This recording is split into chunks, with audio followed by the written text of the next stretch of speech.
Hello and welcome to The Stack. This week I speak with the Washington Post's executive editor, Matt Murray. Plus, we look at the premiere issue of Monocle's Design Directory. Enjoy the show.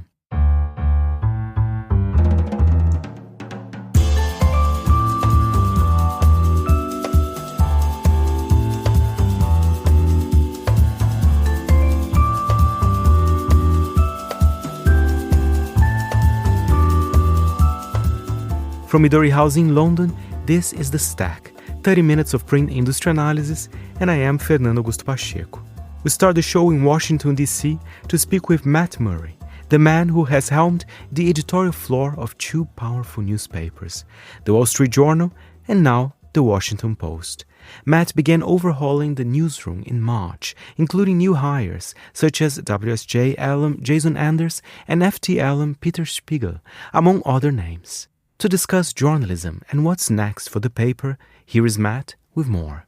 The Post is an iconic brand. It's obviously, for me, an incredible privilege to be part of the Post in any capacity, let alone in this job. I grew up in Washington. I grew up reading the Post. It was in the aftermath of Watergate when the Post's influence and reputation were really peaking, and when it was in a large expansionist mood. Dating back to that time, it really is one of the premier news brands still in the industry and I think in the world. It commands a lot of respect and attention. And, in a job like mine, you feel an incredible responsibility for that brand and that legacy. I think at the same time, we're in such a rapidly changing news environment with so much upheaval, so many different habits from users, that the Post, while influential and fairly large, should be bigger and have a greater voice and drive, I think, in today's conversation than it sometimes does.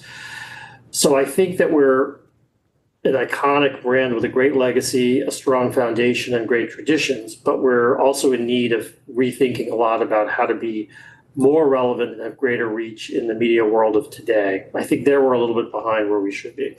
Well, especially because of where you are located as well, in the capital of the United States as well, which is, it's an incredible place to be, right? Yes, I think that we have a unique authority and a unique position in Washington, of course. And right now, the whole focus of the world is on Washington. That's generally true anyway, but because of President Trump, it's particularly true right now.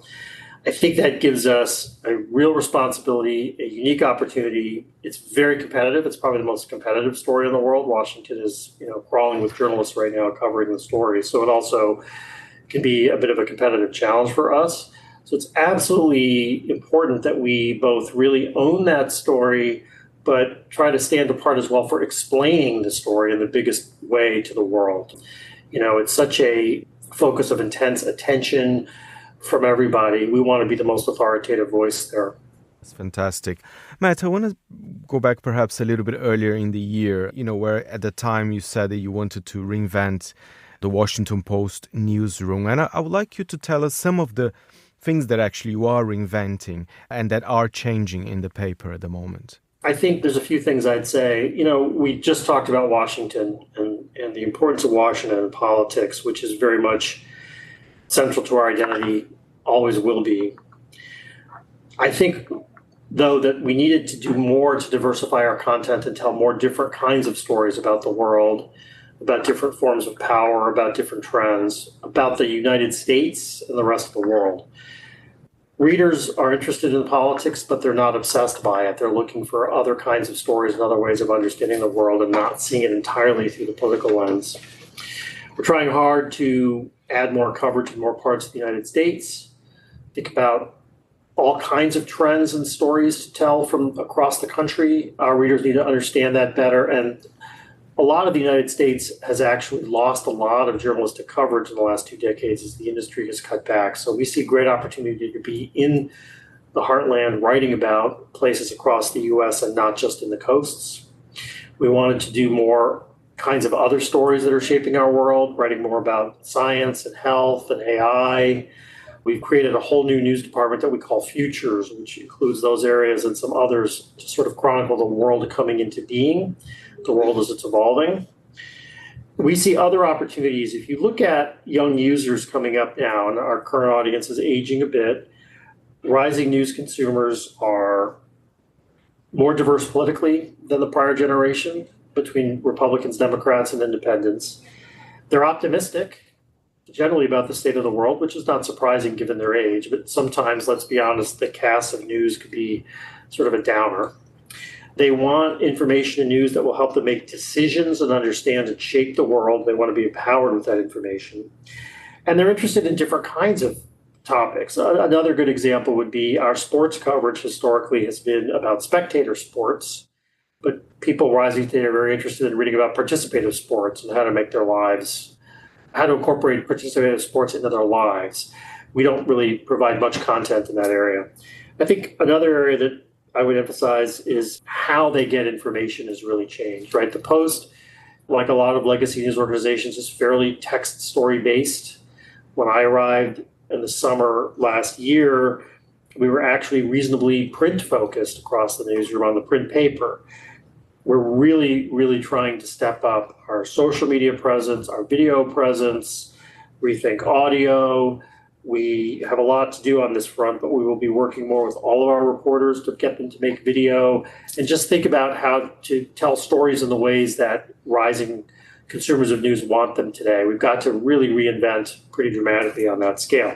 The good news is most of our staff is up for that. And the other good news is the economics have changed. That providing video at scale for a newsroom like ours is a much easier thing than it was only a few years ago. Under the surface, though, there's a culture change to get us to think about telling stories in different ways. We're just kind of getting going on that front, but that'll be a big focus in a couple of years ahead. And Matt, I want to ask, of course, you mentioned investment in video, in digital as well. What about the print paper? I'm sure you have the fans who love to hold their Washington Post every day. So how's it working? Of course, across the media landscape, the numbers are diminishing for print somehow. But how do you see that? Do you still think there's a future in 10, 20 years' time? There will still be people actually reading the Washington Post as well on print? Our print paper is profitable. We're very fortunate compared to some others with our facilities and our press, and we have a very devoted print audience. You're right, for us as for others, the circulation of print has diminished over time, but it makes money for us. The way I see it is you have to be highly capable at a multiple number of products. So you have to keep print as strong, bold, beautiful, engaging as you possibly can while being able to do all these other things. It's a new complication for newsrooms.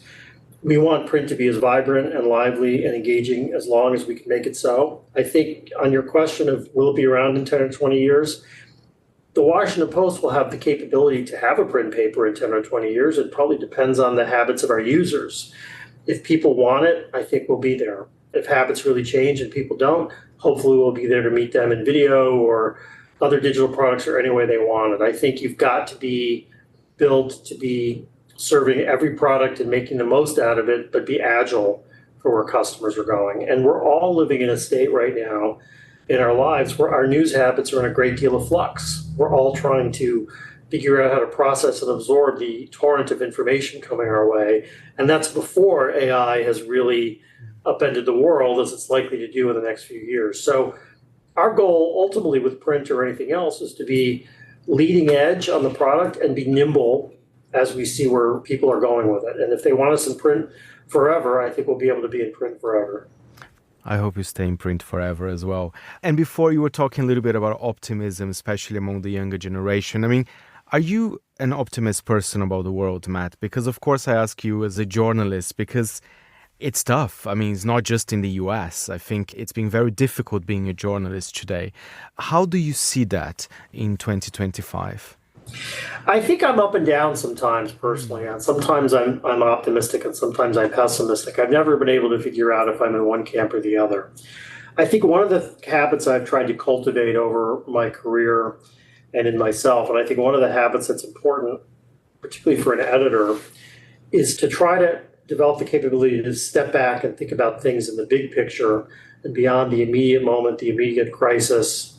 Try to think about patterns of history, the kinds of things that we've seen in the past, the way that we sometimes romanticize the past and smooth it over compared to the present and make the present seem particularly terrifying or unique, as if everything was wonderful up until about 2016 or so. And that wasn't so. I remember these different perspectives. So I think at any given time, if I look at the world, there's reasons for real concern, and there's also some real reasons for optimism at the same time. I mean, even with, AI is going to bring a lot of different challenges and threats to industries. It's also probably going to revolutionize healthcare and medicine at a faster rate than we've ever seen for all the progress that we've made. Some of the political fights happening here in Washington, and some of them for me personally, I try to keep my personal feelings out of the news, but on a personal level, some of them are certainly very concerning. And yet we've also seen, more than we sometimes remember, moments in American history where we've had real clashes or real crises or real divisions, and somehow we come back. To give you one example, it's often forgotten that one of the most divisive periods in American history, and one of the times when our country was most at each other's throats, was in 1940 and 41, before World War II, when we were having a massive national fight about whether or not to enter the war. And it was quite a vicious and bitter fight where the president of the United States was on one side and the most popular man in the country was on the other side, Charles Lindbergh. So I try to think about those perspectives and help us think about what's the long ball. We have to cover the news of the day, but we also have to help people make sense of the world and try to keep in mind some of those larger trends and ideas. I guess I think that there's reasons for both hope and for concern at the same time. And one thing I would like to ask, of course, some people might say the Washington Post was in a moment of transition when you said you were reinventing the newsroom, but there's been a lot of new hires to the paper as well, right? How do you feel that about, of course, you have, the people that have been working there for many years, but I think it's also quite good perhaps to bring some new blood, if I may say, to a paper like this as well. I feel incredibly energized by the new hires we've had. The masthead is the best team I've worked with in my career right now. It's a combination of very senior people I helped bring to the Post and some folks internally who I promoted to the masthead or elevated their roles. It's an incredibly talented masthead. To rethink the Post and tackle this era of journalism, I couldn't ask for a better group of people, both as thinkers and leaders and also as just people. They're just good people. Across the rest of the newsroom, we've hired a lot of new reporters in different beats who are full of energy and enthusiasm. Some of the scoops that we're breaking come from those new reporters who've hit the ground running. Our whole business is undergoing and has been undergoing a fair amount of change and tumult for some time. And the people who are in it, and particularly some of the younger people who've come into that world, that's the state of journalism as they've always known it, often have incredible resilience and know that every day that they can come into a newsroom and do the work that matters to them is a kind of a win. And we have a lot of people who see opportunity at the Washington Post, are excited about the reach of the Post, the support we can give them as reporters, and coming in and just, every day showing that resilience. That's incredibly energizing, and that's really exciting. And that's part of reinvention. For the people who've decided to leave the Post or some folks who've left, there are many instances where I miss the talent, miss the individuals, have complicated feelings about people's decisions to depart. And on some level, I wish everybody always wanted to be here forever. You have a responsibility to the institution to keep reinventing, keep taking it into the next level, keep helping it kind of have an ongoing, regeneration. And that is happening around the room here, and it's very exciting. I must ask as well about this. When it comes to the ownership of the Washington Post, a lot of people, they do talk about Jeff Bezos and the Nash Holdings. How is your relationship with him? Because, can they interfere with the editorial line? There's been a lot of questions, so I think it would be a nice kind of chance for you to say it. How actually does it work? Because every newspaper is owned by someone. But I think this one in particular, we're talking about one of the most famous men in the world right now. Right. I built a good relationship with Jeff, a good professional working relationship. He's interested in some of the changes that we're making, and we're aligned on those changes. He does not in any way get involved in news matters, news decisions, news specifics, or tell us what to cover. He's completely at arm's length. The newsroom is totally independent, and he knows very well the very thick, solid line that needs to exist between a healthy newsroom and ownership for us to preserve that independence for our integrity. But we are aligned in diversifying and trying to pursue growth and trying to reach new audiences, trying to think about how technology is reinventing journalism. And I probably wouldn't be here myself if we weren't aligned. And I see that alignment as a positive for journalism. The things Jeff and I talk about are really private, but the other thing I would say is he is subject of a lot of speculation, a lot of people who think they know what he's doing or speculate. All I have ever gotten from him is incredible enthusiasm about the possibilities of journalism, about the necessity of journalism in a healthy society. We have stated as a corporate goal that we want to reach 200 million paying users, which strikes some people as outlandish, but should be read as a sign of his ambition and his belief that there is a large audience that will pay for news and should pay for news. And he's actually incredibly enthusiastic about those ideas. He's probably more positive in that sense about growth for the Post of what's possible out there and challenging us to rethink news than anybody else at the company or anybody else I've ever worked for. So you often come away from conversations with him full of energy and possibility, and he's pushing you to think further. And it's really quite energizing. Well, I think growth in journalism can only be a good thing as well. And I want to ask, do you want to actually grow a lot outside the US? I mean, clearly you want, but do you see that a lot of people actually from outside, maybe in Europe or other parts of the world, interested in what you guys do? For sure. I think that over time we will definitely look more thoughtfully at areas overseas. Right now, a lot of our focus is on the United States. We think that there's a lot of growth to be had in the US as we focus. The same thing happened when I was at the Wall Street Journal, where I was in the newsroom talking about overseas, but there was a lot of growth to be had in the US for the journal. So I think we will be looking at some English language markets, particularly. Probably our biggest focus right now is on growing here in the US. We see a lot of opportunity there. I mean, it's such a small country, right? I should add that one of the things that we're thinking a lot about when we think about growth is we're making incredible strides with the flexible payments program. And that's people paying for short-term passes or individual articles rather than necessarily long-time subscriptions, although we are getting plenty of those as well. And one of the things that's happening behind the scenes at the Post is a lot of innovation with different kinds of packages and payments and ways of engaging people to think about what a paying audience really, really means. We've seen tremendous growth on social media all year this year, so we're reaching a lot of people through Instagram. What we're trying to get to is sort of a comprehensive plan across all those different areas to think about reaching consumers where they are today. Thank you, Matt Murray there, executive editor of The Washington Post. For more information, go to washingtonpost.com.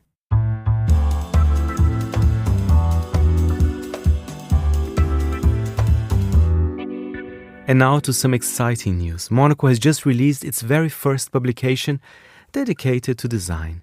The premiere issue of the Monocle Design Directory is out now with 4 beautiful covers. A pleasure to welcome to the studio the editor and deputy editor of the publication, Nick Monisse and Grace Charlton. Welcome to the Stack. Hi, Faye. What a pleasure to have both of you on the show. So exciting to be here.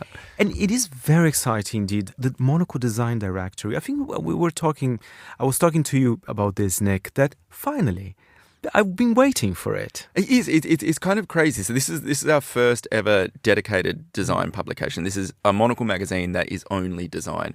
We've had entrepreneurs, we've had travel, we've had the forecast, which is all about looking to the future, which is very nice, don't get me wrong. But it's kind of crazy that for a publication that is so filters the world through such a strong design lens to have never, ever had a dedicated design publication. So it's super exciting, but it's kind of crazy that it's taken, 17, 18 years for us to actually put this out.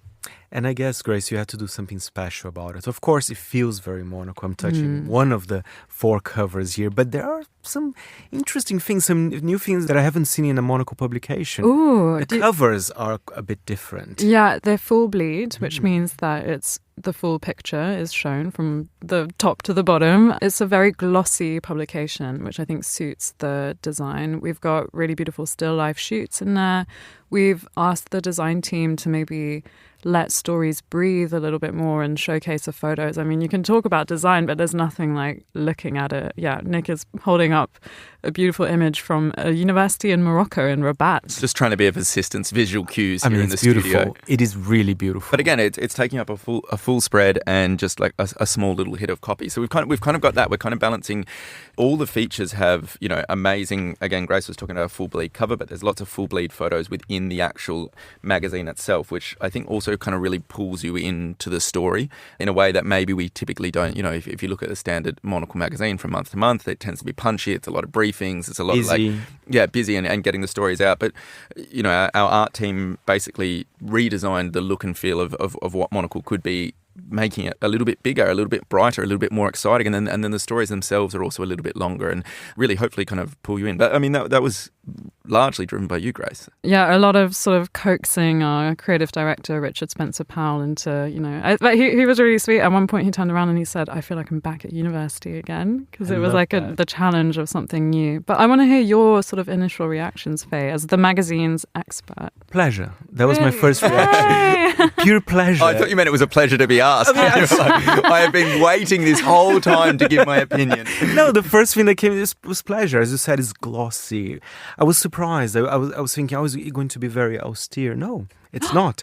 It's super fun. And I'm holding here one of the covers, Japan's most eligible craftsman. One of the men is wearing a Spice Girls t-shirt. It's so unexpected. I think that's fabulous. Yeah. Spice Girls on the cover of Monocle magazine. Gosh, it really happened, listeners. And I like the fact that there are 4 covers because there's so much inside the first design director. And you guys are going to Japan, to São Paulo. We're going to Mexico, to France. So tell us why 4 covers and tell us a bit more about those kind of cover stories. It evolved very quickly, but there was a lot of back and forth on this. Is that fair to say, Grace? Yeah, there was a lot of sort of tearing out of hair and like looking at different headlines. But I think we've landed on something quite cool. We've got 4 covers, which is actually a bit of a logistical nightmare. If people are interested, that means like 8 different barcodes for different regions. So I think our head of production, Jackie, was a little bit miffed. And I think it's worth it. It's paid off. It's also quite funny. I mean, we announced that it was hitting newsstands this week and that you could buy it online, but we kind of had to put in a caveat that it was a little bit the luck of the draw. So you kind of, unless you're able to come and visit a Monocle shop, or you happen to be at a newsstand that has all 4 available, it is a little bit luck of the draw, which I also think is an added element of excitement and jeopardy. So order online or kind of seek us out. It's sort of like Pokemon Go, collect them all. Go and check out different kiosks and see if you can get all 4 covers. I'm not gonna lie, I got two of them. I thought we were going to go into a Pokemon Go discussion here. I was like, I just want on record that I was far too cool to play Pokemon Go. I don't want to say better than that, but I was. I got the Japan and the São Paulo cover. You could have all 4 there in the building if you wanted to. They are indeed. So I might grab the other 2 as well. You were going to ask us, I know, before we were coming on air, you were like, let's pick our favourites. Yes. But can I start with you? Which one's your favourite? Well, my eye went to the Japan cover. That was perhaps I have to be honest with myself, I think that was my favourite. But the São Paulo cover is very chic, is very modernist Brazilian. So I think it's very Fernando as well. So Japan number 1, São Paulo number 2. I think that's really nice. I think the special thing about Japan, and actually it's funny, it's maybe my favourite now, but it started off as perhaps my kind of least favourite. There was the most discussion about this.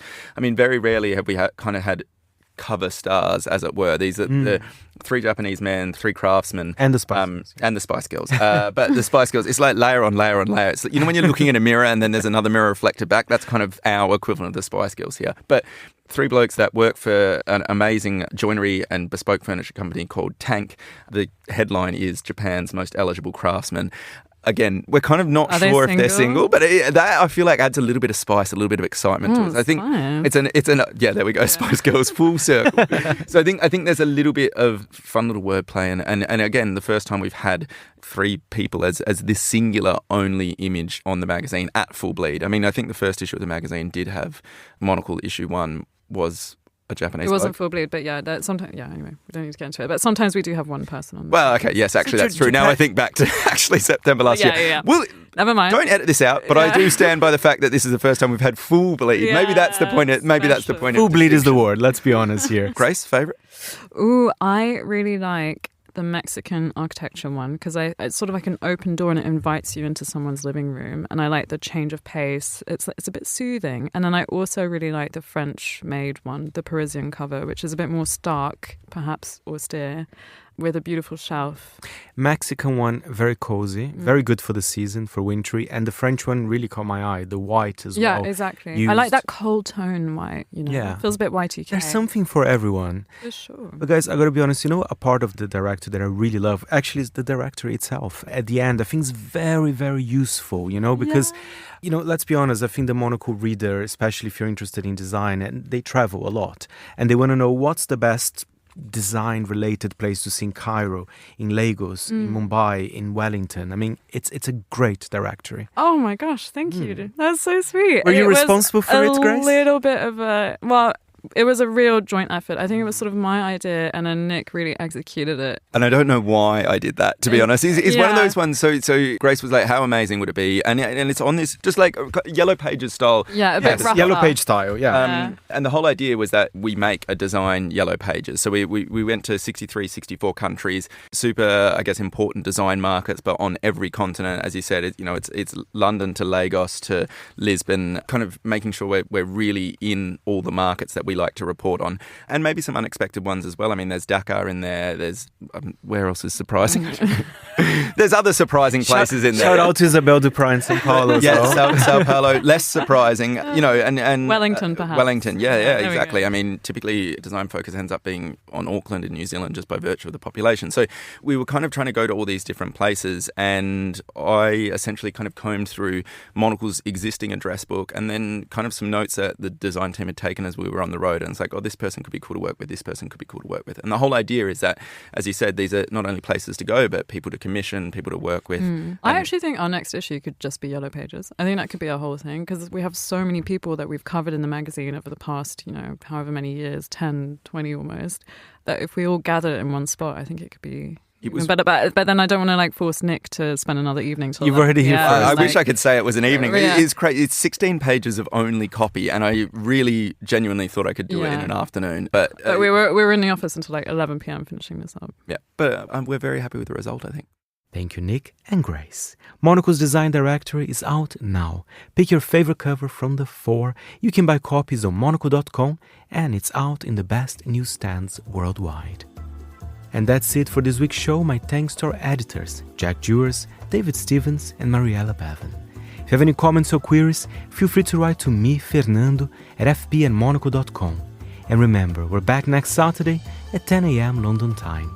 Meanwhile, you can always listen again at monocle.com or subscribe to the show on Apple Podcasts and Spotify. You've been listening to The Stack.